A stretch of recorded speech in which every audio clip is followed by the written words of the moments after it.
साथियों को जय वाल्मीकि, जय भीम, नमो बुद्धाय, जय मूल निवासी। दोस्तों और साथियों, मैं Charandas tank Ambedkar dialogues YouTube channel में आपका एक बार फिर हार्दिक स्वागत करता हूं। दोस्तों और साथियों, यूँ तो देश का इतिहास जानता है कि देश में हम बहुजनों, दलितों, अति दलितों और पिछड़ों का योगदान कितना अहम और महत्वपूर्ण रहा है। जी हाँ साथियों, कितना महत्वपूर्ण और अहम रहा है। साथियों, आज हम पूर्व से शुरू करेंगे अपने इस वीडियो को। साथियों, जैसे मैंने अपने अम्बेडकर डायलॉग्स यूट्यूब चैनल में दलित महान योद्धा और गौरवशाली इतिहास के 4 भाग बना चुका हूँ। जी हाँ साथियों, दलित वीर योद्धा और गौरवशाली इतिहास के 4 भाग बना चुका हूँ। साथियों, वह चारों भाग ही बहुत ही पसंद किए गए बहुजनों और दलितों द्वारा और उनकी काफ़ी सराहना भी हो रही है। साथियों, जैसे कि मैं और आप जानते हैं कि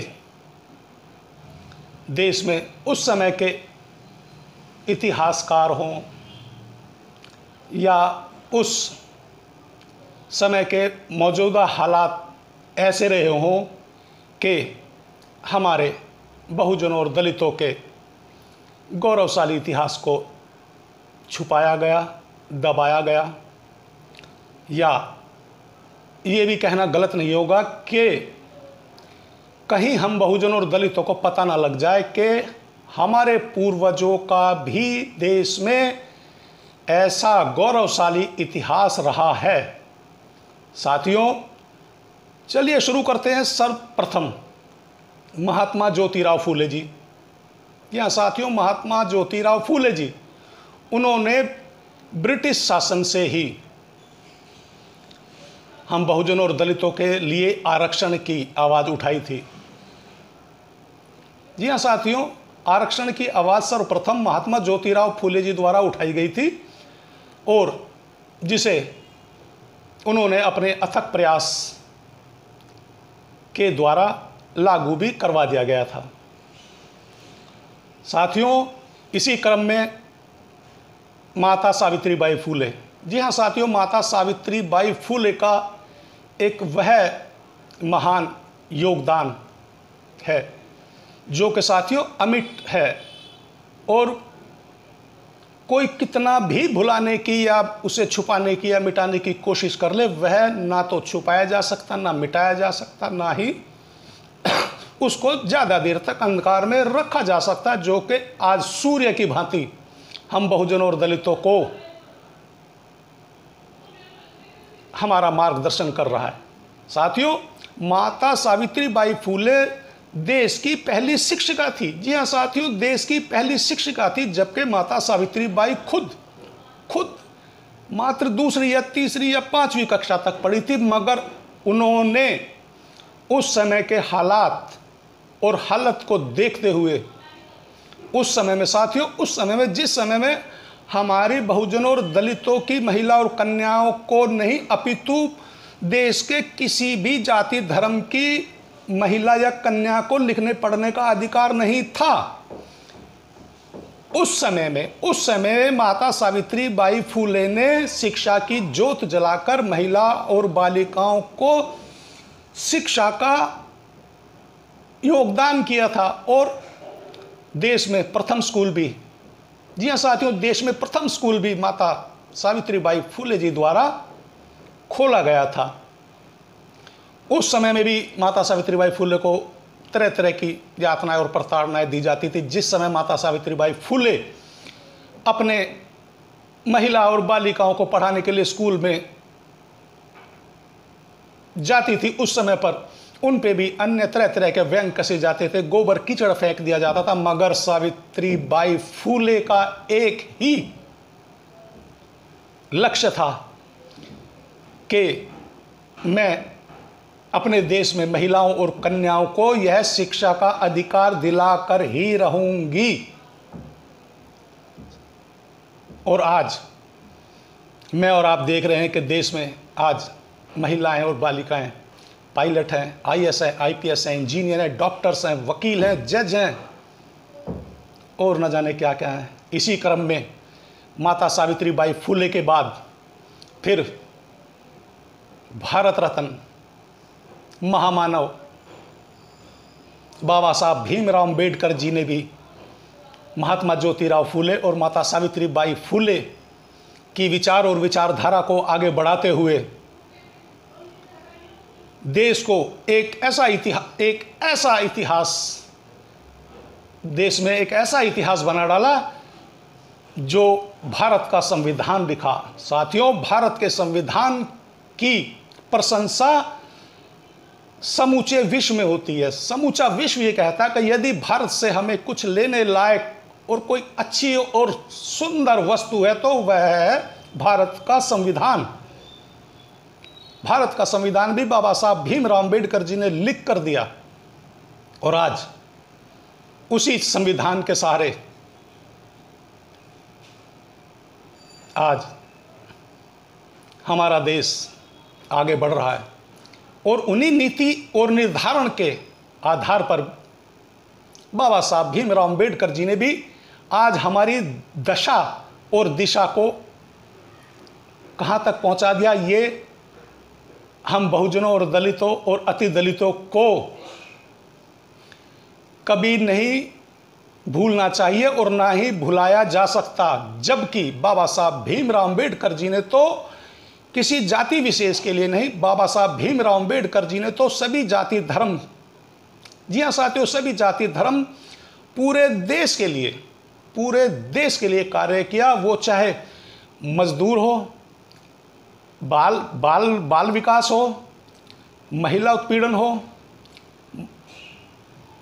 यूं ये कहना भी गलत नहीं होगा कि ए टू जेड आज जो भी किसी भी जाति धर्म के लिए अधिकार हैं वह सभी बाबा साहब भीमराव अंबेडकर जी की देन है। साथियों, हम बहुजन और दलितों का यह कारवां, हमारा गौरवशाली इतिहास ना तो रुका है और ना ही कभी रुकेगा। जी हाँ साथियों, हम बहुजनों दलितों का क्रांतिकारी योद्धाओं का इतिहास ना तो रुका है और ना ही कभी रुक सकता। साथियों, हम बहुजनों और दलितों और अति दलितों में क्रांति और देश और समाज के लिए कुछ कर गुजरने की एक अलग ही क्षमता और एक अलग ही सोच और विचारधारा है। साथियों, अब मैं आज के एक वाल्मीकि समाज के योद्धा से आप लोगों के साथ रूबरू होऊंगा। जी हाँ साथियों, आज के वाल्मीकि समाज के योद्धा चरणजीत सिंह चन्नी। जी हाँ साथियों, वाल्मीकि समाज का योद्धा चरणजीत सिंह चन्नी, आप लोगों को भी भली भांति मालूम होगा कि अभी 23 सितंबर को चरणजीत सिंह चन्नी जी ने पंजाब के नवनियुक्त मुख्यमंत्री के रूप में शपथ ग्रहण की है। साथियों, जहां तक मैं जानता हूं और मुझे पता है कि जब से पंजाब अपने अलग राज्य के अस्तित्व में आया है, या ये कहना भी गलत नहीं होगा कि हमारे देश में आज तक आज़ादी से पहले और आज़ादी के बाद भी आज तक किसी भी राजनीतिक दल या किसी भी पार्टी ने हम वाल्मीकि समाज का मुख्यमंत्री नहीं दिया। चरणजीत सिंह चन्नी जी को पंजाब का पहला दलित वाल्मीकि मुख्यमंत्री बनाए जाने पर हम चरणजीत सिंह चन्नी जी को हार्दिक बधाई और शुभकामनाएं देते हैं। साथियों, पंजाब के नव मुख्यमंत्री बनने के बाद श्री चरणजीत सिंह चन्नी जी आज सबसे पहले वाल्मीकि तीर्थ नतमस्तक होने के लिए पहुंचे, जहां पर उन्होंने भगवान वाल्मीकि जी के मंदिर में माथा टेका। मुख्यमंत्री चरणजीत सिंह चन्नी जी ने अपने भाषण में भगवान वाल्मीकि तीर्थ के विकास के लिए 100 करोड़ रुपए का ऐलान किया है। जी हाँ साथियों, पंजाब के नवनियुक्त मुख्यमंत्री चरणजीत सिंह चन्नी जी ने पंजाब में भगवान वाल्मीकि मंदिर ट्रस्ट के लिए 100 करोड़ रुपए का ऐलान किया है। साथ ही उन्होंने यह भी कहा है कि भगवान वाल्मीकि तीर्थ को सुंदरता को और बनाने के लिए हर संभव प्रयास किए जाएंगे। इस मौके पर नवनियुक्त मुख्यमंत्री पंजाब के साथ पूरा लाव लश्कर था। वे सभी वाल्मीकि तीर्थ पहुंचे। भगवान वाल्मीकि आश्रम धूना साहिब ट्रस्ट के गद्दी नशीन संत मलकीत नाथ ने धार्मिक रीति रिवाज के अनुसार नवनियुक्त मुख्यमंत्री को पगड़ी बांधकर चरणजीत सिंह चन्नी जी का भव्य स्वागत किया।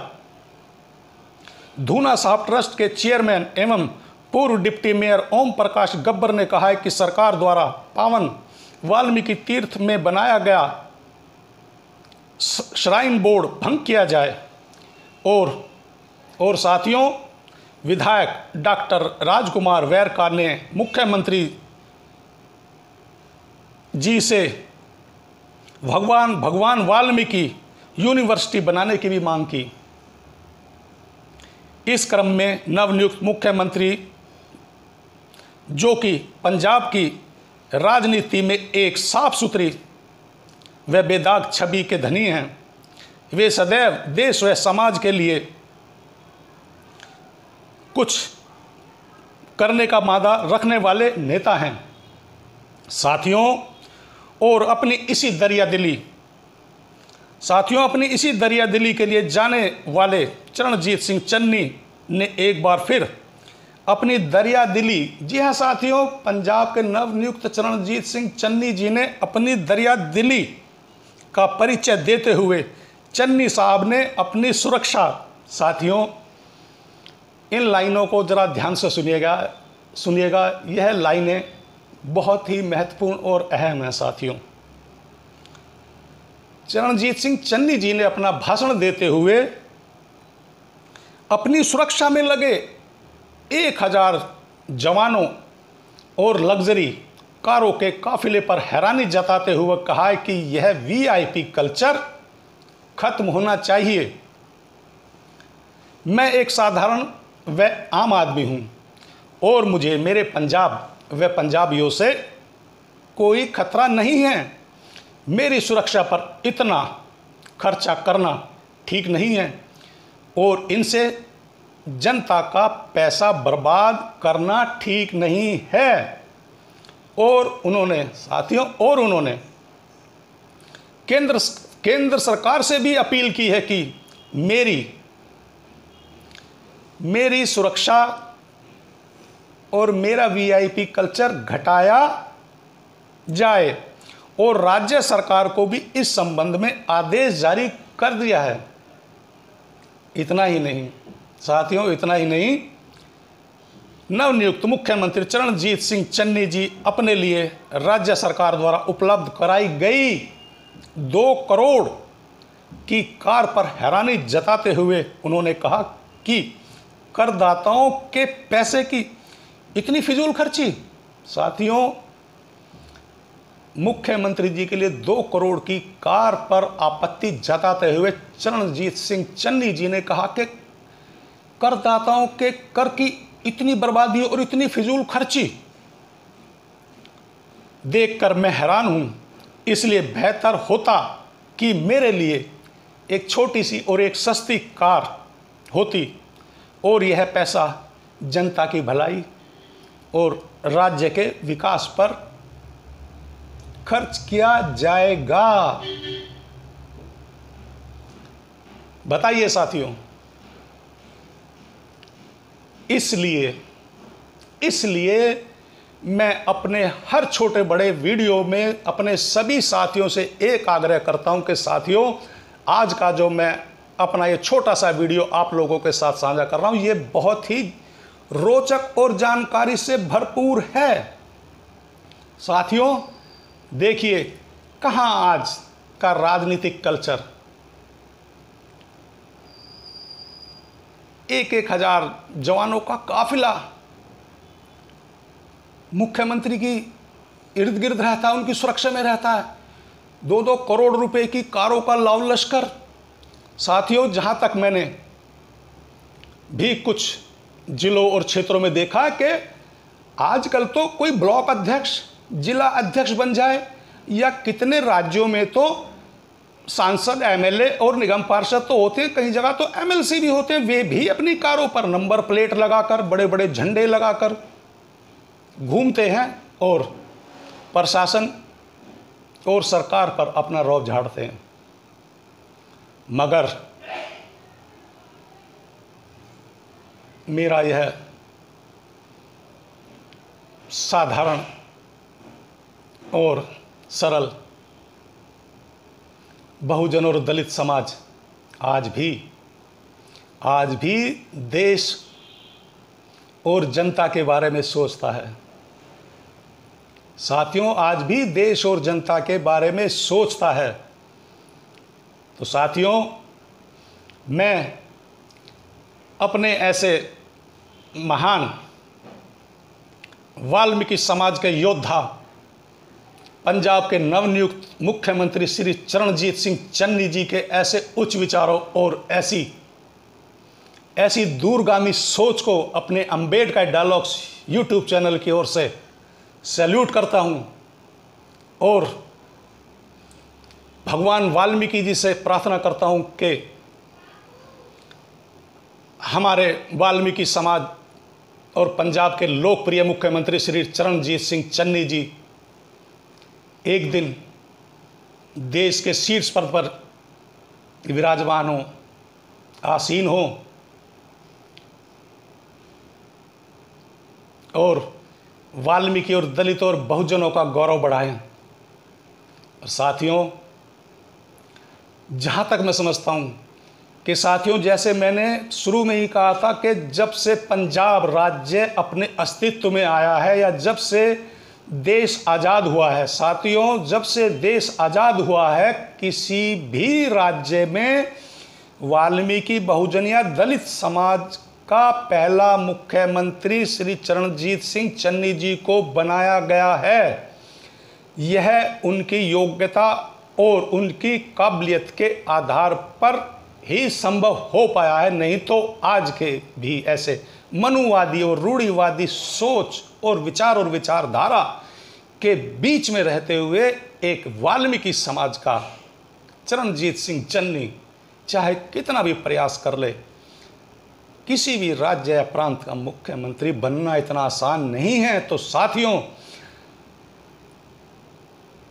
मैंने तो चरणजीत सिंह चन्नी जी को अपने अंबेडकर डायलॉग्स यूट्यूब चैनल्स की ओर से सैल्यूट किया है और उनकी उज्जवल भविष्य की मंगल कामना के लिए भी उनको शुभकामनाएं दी हैं। साथियों, यदि मेरा यह वाल्मीकि समाज भी चरणजीत सिंह चन्नी जी के मुख्यमंत्री बनने से अपने आप को गौरवान्वित महसूस करता है या यह जरा सा भी एहसास करता है कि आज किसी सरकार ने तो इतनी हिम्मत और इतनी दरिया दिली दिखाई कि वाल्मीकि समाज का मुख्यमंत्री बनाकर हम वाल्मीकियों का गौरव बढ़ाया है। तो साथियों, मैं अंत में आप सभी से एक अपील करूंगा कि साथियों, मेरे सभी वाल्मीकि भाई, बहुजन और दलित समाज के, मेरे लिए तो मेरा पूरा बहुजन और दलित समाज ही क्रांतिकारी और महान योद्धा है।